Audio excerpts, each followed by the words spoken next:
So here we are to introduce the new cinema line camera by Sony, the FX3.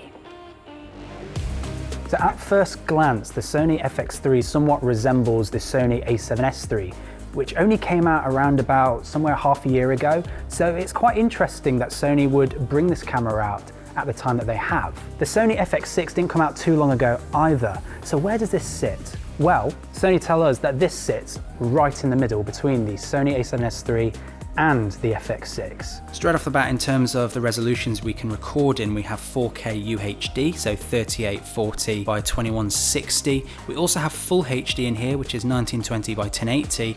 Sadly, we do not have 4K DCI, which is the cinematic 4K resolution that you can find in the Sony FX6, but the Sony A7S III does not have 4K DCI either, so it's not exactly surprising that we would be lacking 4K DCI in a camera of this size.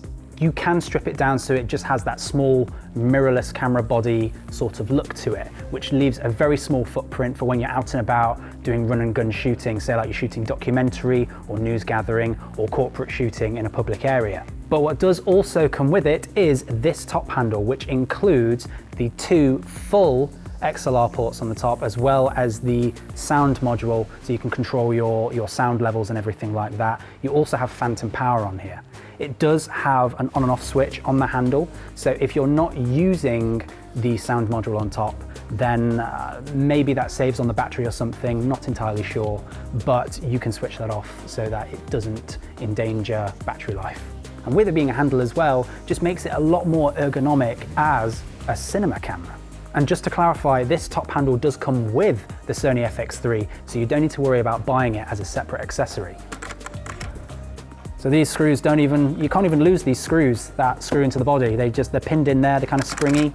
You can just screw them in, and then once you're done, you just slide this off, place it off to the side, and here you go. Because of the gunmetal finish and the material, which is solid by the way, it very much it almost looks like a Sigma FP, slightly bigger. Another thing that makes this camera very ergonomic are the screw mounts dotted around the body of this small camera. And what that is for is so that you don't necessarily need to buy a cage for it, because you can already mount things like, say, your Magic Arms, an external monitor, an LED light if you need one, additional microphones if you've got additional microphones. Much like a professional video camera as well, you do have 6 assignable buttons around this body. Each of them have a preset attached to them already, hence the labels next to them so you know what they are. But if you did want to redesignate what those function buttons do, then you can do that through the menu system. The on switch is just above the fully articulating LCD monitor, the same one as the A7S III. We also benefit from the same menu system as the A7S III. So for people who are very familiar with that and got along well with that, we also have that in here. The LCD monitor is also touchscreen, so that combined with the D-pad on the back, the little dial buttons, and the joystick fitted on top of the camera, you've got loads of options available for how to navigate through that menu system. But also we have a dedicated record button on the top here, but also one of the function buttons on the front is an additional record button. So say that you flip the screen around and you're shooting in more of a selfie format, say you're out and you're vlogging, then you've got a record button on the front, so that's easy to get to if you need that. Something that I find really useful, which is another thing which distinguishes this as a dedicated pro cinema camera, is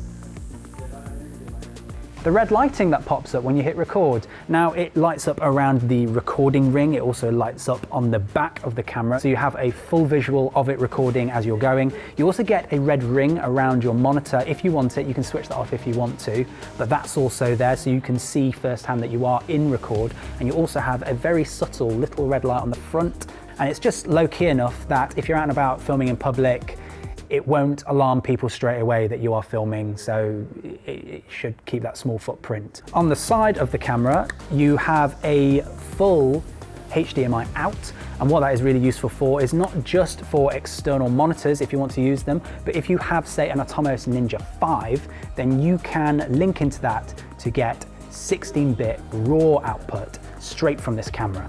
In terms of picture profiles in this camera, we not only have S-Log2 and S-Log3 and HLG2, but we also have S-Cinetone very much similar to the FX6 and the FX9. So you get that amazing, very cinematic footage, but without needing to grade if you don't want to. We have up to 4K 60p, but we don't have Cine 4K, I'm afraid. It is just UHD. And in the S-in-Q mode, you can go up to 120 frames per second in 4K. But if you bring it down to full HD, so 1080p, then you get 240 frames per second. So very similar to the Sony FX6, which is why this camera is so exciting. Look at it. Did he?